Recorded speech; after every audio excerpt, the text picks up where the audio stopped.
जामुड़िया विधानसभा क्षेत्र के विधायक डॉक्टर बिजन मुखर्जी ने आज एक संवाददाता सम्मेलन का आयोजन किया और ये संवाददाता सम्मेलन बीजपुर भाजपा कार्यालय में आयोजित हुआ।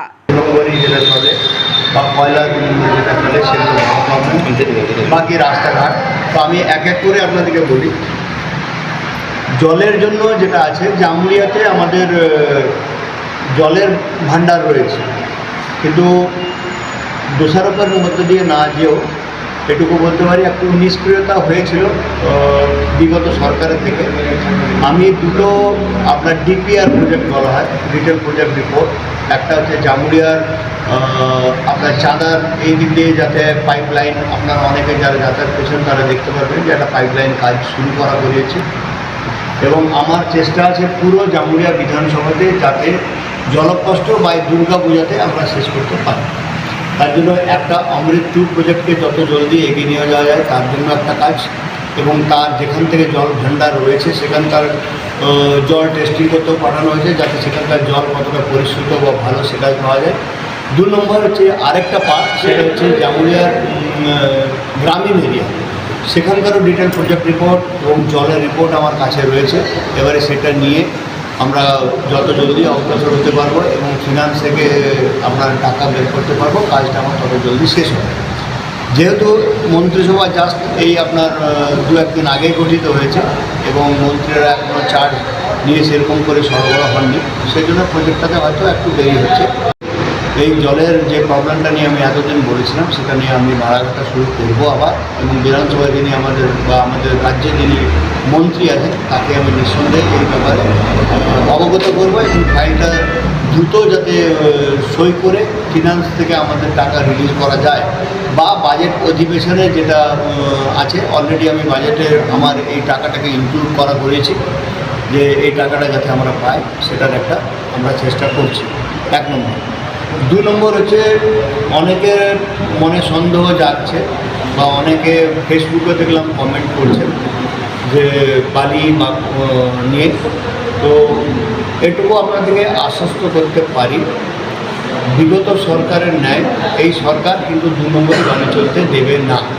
4 তারিখ বিকেল 4টার পরেও যেমন আমি বলেছিলাম, এখনও আপনাদেরকে ক্লিয়ার বলছি, অবৈধ বালি খনন বা অবৈধ বালি কিছুই চলবে না। যে কটা আপনারা দেখছেন বা যারা আপনাদের মনে হচ্ছে সে কটার প্রত্যেকটারই লাইসেন্স আমাদের মাননীয় ডিএম সাহেব দিয়েছেন, পুলিশ ভেরিফিকেশান হয়েছে এবং তাদের কিছু কিছু লোকের আমাকে যারা কাগজ দেখেছে এবং তাদের কাগজ দেখেছে এবং তারা সেই জন্য যেটা ওনাদের আছে সেই বালি ওনারা নিচ্ছেন। এই বালি নেওয়াতে যদি আপনাদের কোথাও কখনো কোনো মনে হয় যে এই ট্রাকটা হয়তো 2 নম্বরের ট্রাক বা এই ট্রাকে যে বালি যাচ্ছে সেটা অবৈধ, আপনারা সেই ট্রাকের যে চালক আছেন বা সঙ্গে যে লোক থাকে তার কাছ থেকে আপনি চালান কপি চাইবেন।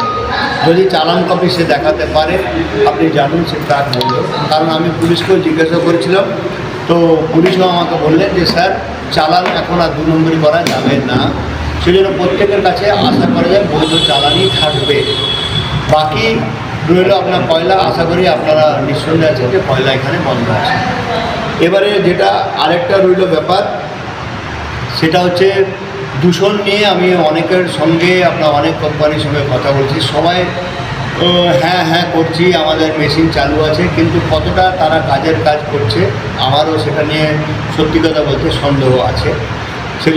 जामुड़िया से दिलीप साहू की रिपोर्ट, पीवीटीवी न्यूज़। रानीगंज में इतने लग्जरी रूम, वो भी इतने कम प्राइस में। मैं बात कर रही हूँ रानीगंज के NSD रोड में लोकेटेड होटल अतिथि इन के बारे में। यहाँ पे आपको फैमिली, फ्रेंड्स और कॉर्पोरेट के लिए रूम्स मिल जाएंगे, वो भी सिर्फ 1500 स्टार्टिंग प्राइस में। यहाँ पे आपको super deluxe room, Dulux room, regular room के साथ साथ प्योर वेज रेस्टोरेंट, जहाँ से आप अपने रूम तक टेस्टी फूड ऑर्डर्स कर सकते हैं। ये होटल हाइजीनिक और क्लीन होने के साथ साथ 27 हेल्पिंग फैसिलिटी भी देती है। High speed wifi, TV with fully AC interior, 24/7 room service, good ambience, clean cupboards, separate geyser facilities, clean washrooms, smoking area. अगर आपका भी प्लान है रानीगंज में स्टे करने के लिए तो आपके लिए ये एक अच्छा ऑप्शन हो सकता है। आप यहाँ पर रूम ऑनलाइन प्लेटफॉर्म मेक माई ट्रिप से भी बुक कर सकते हैं। अगर आप मेरी वीडियो दिखाते हैं तो आपको मिलेगा एक्स्ट्रा 20% ऑफ। अतिथि इन होटल आपको रानीगंज स्टेशन से 5 मिनट वॉकिंग डिस्टेंस पे मिल जाएगा, और इन्फॉर्मेशन के लिए आप इन्हें कॉल भी कर सकते हैं। Thank you for watching.